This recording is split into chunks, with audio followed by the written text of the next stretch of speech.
Tropas russas admitem que não querem invadir fábrica em Severodonetsk. A cidade continua a ser bombardeada. Empate técnico na primeira volta das legislativas francesas. A abstenção com novo recorde. Acordo no Senado norte-americano sobre o uso de armas de fogo. É a primeira medida política pós-tiroteios mortais. A Rússia continua a atacar em força Severodonetsk, mas admite que não tem planos para invadir a fábrica de Azot, onde estarão abrigadas perto de 800 pessoas. Uma fonte separatista disse à agência russa Interfax que o exército não tem o objetivo de entrar pelo edifício, mas espera que as forças ucranianas se rendam. Volodymyr Zelensky diz que Moscou quer o mesmo há semanas, controlar toda a região do Donbass. Kiev vai resistindo, mas perde território dia após dia. A destruição está a olhos vistos. Em Mykolaiv foi assim que ficou um armazém de cereais. Exportar trigo e milho continua a ser uma das preocupações do governo ucraniano.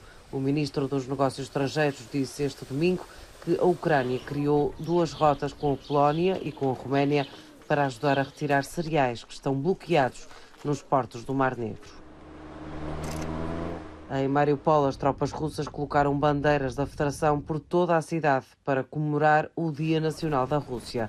Os festejos aconteceram também na Crimeia, território anexado em 2014. Entretanto, o presidente da Turquia admitiu que vai voltar a conversar com Putin e com Zelensky. O líder separatista pró-Rússia em Donetsk diz concordar com a sentença de pena de morte aplicada a 2 britânicos e a um marroquino que lutavam pelo exército ucraniano e que foram capturados pelas forças de Putin. Denis Pushilin fala de uma condenação justa. Vieram para a Ucrânia para matar civis por dinheiro. É por isso que ainda não vejo nenhuma condição para qualquer mitigação ou modificação da sentença.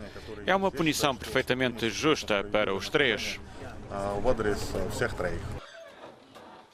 2 dos 3 homens moravam na Ucrânia desde 2018. Decidiram os 3 alistar-se no exército para lutar pelo país.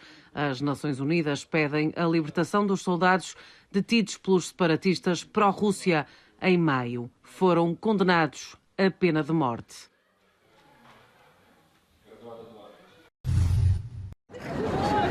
Um grupo de manifestantes criou uma corrente humana no exterior do edifício da Comissão Europeia em Bruxelas este domingo. Uma forma de demonstrar apoio à candidatura para a adesão da Ucrânia à União Europeia.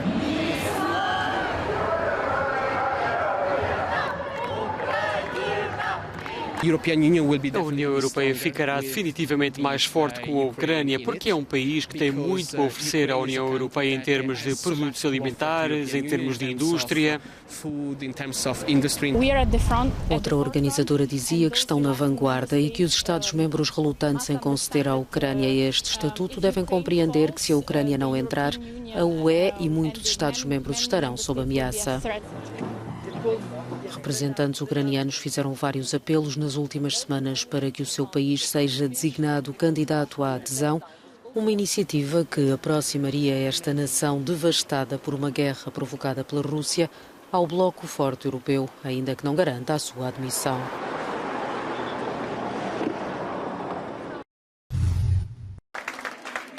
A primeira volta nas eleições legislativas em França ficou marcada por um empate técnico entre as duas coligações. 25,2% para a aliança do atual presidente, Emmanuel Macron, e para a coligação do centro-esquerda, liderada por Jean-Luc Mélenchon, que ao início da noite assumiu vitória. A verdade é que o partido presidencial foi derrotado no final desta primeira volta. Pela primeira vez na história da Quinta República, um presidente recém-eleito não é capaz de reunir a maioria nas seguintes eleições parlamentares.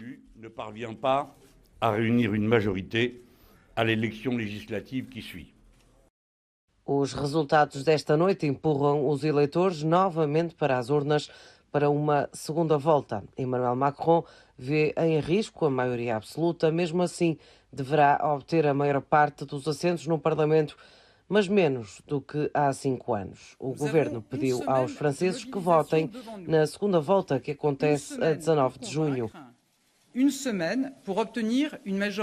A primeira-ministra do país relembrou que há apenas uma semana para conseguir a maioria absoluta e que só assim se pode responder às necessidades urgentes do dia-a-dia das pessoas. Um apelo direto ao voto por parte da chefe de governo. A extrema-direita fica de fora na segunda volta. Marine Le Pen foi a terceira mais votada, mas não conseguiu votos suficientes para seguir para a próxima ida às urnas. Depois de conhecidos os primeiros resultados, no discurso, Le Pen acabou por enumerar razões para que os franceses não votem em nenhum dos lados no próximo domingo. Chamou a aliança de Emmanuel Macron e à coligação de centro-esquerda de destruidoras de direitos e liberdades. Mas é a abstenção a principal protagonista. Ultrapassou os 52%, um recorde na Quinta República. O objetivo dos candidatos é que as pessoas que ficaram no domingo em casa saiam no próximo para votar.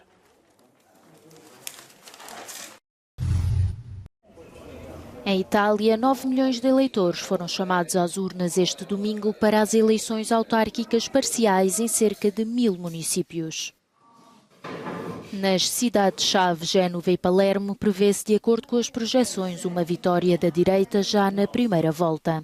Em Palermo, o candidato de direita Roberto Lagalla terá vencido com mais de 40% dos votos. Já em Génova, prevê-se a vitória do atual presidente conservador Marco Bucci com cerca de 50% dos votos. O ato eleitoral é visto como um teste para os partidos antes das eleições gerais do próximo ano. Este domingo foram também realizados 5 referendos em todo o país para manter ou eliminar medidas judiciais.